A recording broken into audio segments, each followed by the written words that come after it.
Thank you. Thank you. Thank you so much.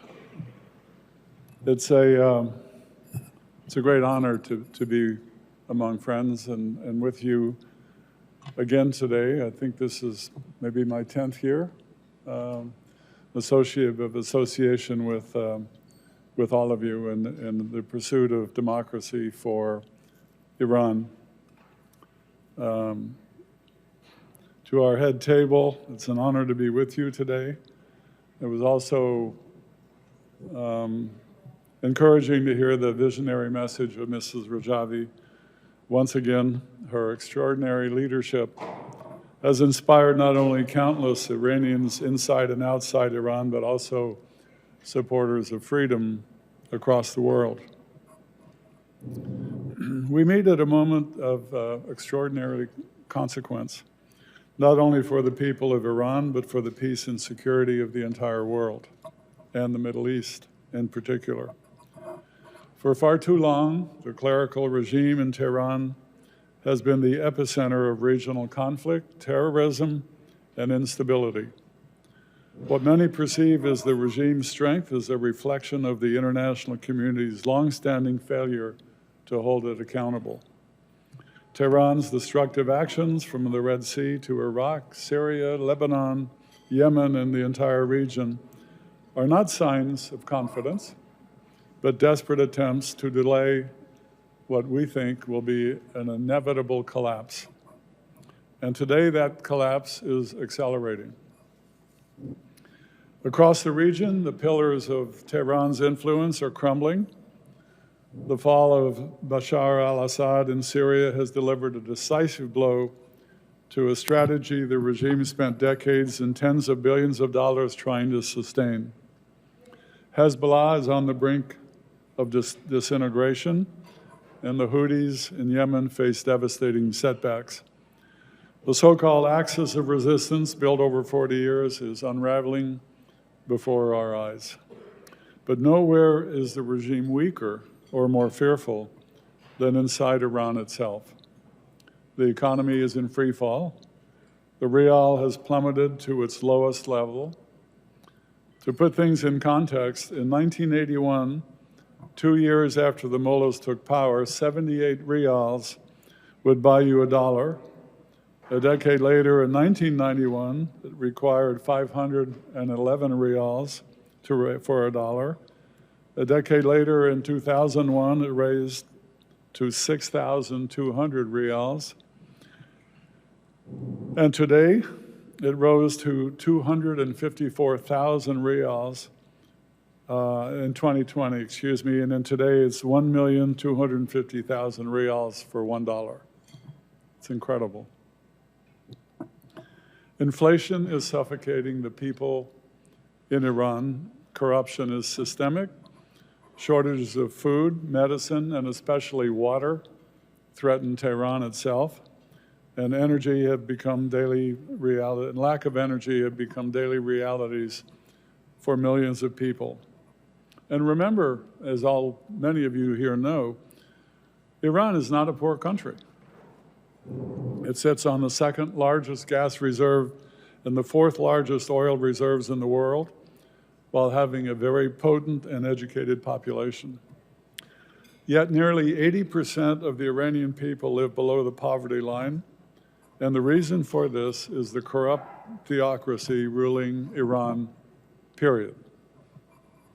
And in response, the Iranian people have risen across every sector of society: bazaar merchants, retirees, teachers, nurses, communications workers, and countless others demanding dignity and justice. Yet the regime's response to those demands is violence. This year alone, 1,932 Iranians have been hanged, including 56 women, the highest number in more than 3 decades. A staggering 2,632 executions, including political prisoners, have taken place under President Masoud Pezeshkian since he took office in August of 2024.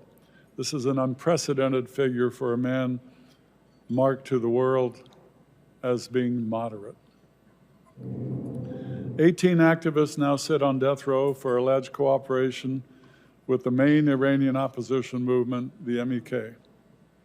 They include a 22-year-old elite university student, a 30-year-old boxing champion, and a 67-year-old mother whose only crime was seeking a future free from tyranny. These cases represent the face of a regime terrified of its own people, terrified of organized resistance, and terrified of truth. But despite this brutality, the Iranian people have not backed down. Across the country, resistance units affiliated with the MEK have become the living heartbeat of defiance. Young men and women risk everything every single day to challenge the dictatorship and to keep alive the hope of a democratic future. And contrary to the false narratives promoted by Tehran and its lobbyists, the Iranian people have made clear that they reject both the failed dictatorship of the Shah and the tyranny of the mullahs. They long for one future, a democratic, secular republic where sovereignty belongs to the people. This vision is embodied in Madame Rajavi's 10-point plan, which you all should have memorized and have great familiarity with. This has garnered remarkable international attention and support. It offers a roadmap for a pluralistic, free, and fair elections, equality for men and women, separation of religion and state, freedom of religion, freedom of speech, press, and assembly, an independent judiciary, and a non-nuclear Iran at peace with its neighbors. Who could object to something like that? And support for this vision, I'm happy to say, is rising in the United States, but we need to do more as compared to our European friends who have embraced Mrs. Rajavi in capitals around the world, speeches to the European Union and the like. We need to do more here in order to combat the wrong-headed historical perceptions of the history of the MEK. But I'm happy to say that this year the support is rising in our own country. In the Senate, as was mentioned, Senate Resolution 145, supported by 19 bipartisan co-sponsors, echoes the support of over 4,000 parliamentarians around the world and 130 former world leaders for Mrs. Maryam Rajavi's 10-point plan for the future of Iran. This resolution affirms the Iranian people's right to determine their own destiny and endorses a free, democratic, non-nuclear republic and calls on our government to ensure the rights and freedoms of 3,000 freedom fighters in Ashraf 3 in Albania are protected and upheld. Similarly, in the U.S. House of Representatives, House Resolution 166, led by a bipartisan majority, also acknowledges the role of the resistance units in confronting the IRGC. And it rejects both theocracy and monarchy as unacceptable futures for Iran. So these congressional resolutions demonstrate that the real alternative to the regime is not chaos, it's not monarchy, it's not fragmentation, but a structured, organized, democratic coalition capable of leading Iran into a new era and rejoining the family of civilized nations in the world. For too many years, the West has cycled through policies that centered on the regime and totally ignored or harmed the Iranian people. Engagement, containment, negotiations, and the disastrous appeasement that enriched the IRGC under the JCPOA. Yet none of these efforts succeeded because the US and Europe failed to recognize the missing factor, and that is the Iranian people and their organized resistance. It is the Iranian people, not appeasement policy, not foreign powers, which will bring change. It is their struggle, not diplomatic bargaining, that will shape their future. And it is the responsibility of the international community to stand on the right side of history. A unified Western policy of maximum political, economic, diplomatic pressure on the regime and standing on the side of the Iranian people is essential. Most importantly, the world must recognize the right of the Iranian people to resist tyranny. It is to the interest of the free world to see those who have spent decades fighting the repressive rulers of Iran and those who envision a free, non-belligerent, non-nuclear republic of Iran as our allies, and that we treat them as such. Ladies and gentlemen, Dr. Martin Luther King reminded us that, and I quote, "The arc of the moral universe is long, but it bends towards justice," unquote. For the people of Iran, the arc is bending now, not slowly, but visibly. It bends through the sacrifices of young resistance units in every province.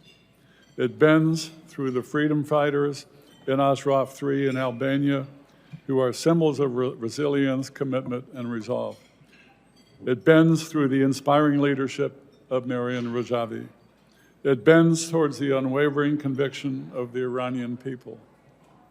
And it bends through the international support that is growing stronger every day. So, ladies and gentlemen, our task is pretty simple. We need to ensure that our policies reflect our principles. We need to stand with the Iranian people, not with their oppressors. We need to embrace the democratic alternative, not the false narrative promoted by Tehran and its allies. That there is no alternative, and to lend our full moral and political support to a nation that is fighting for its freedom. History is watching. The time for clarity is here. The time for courage is here. And the time for a free, democratic, secular, and non-nuclear Iran is now. Thank you very much.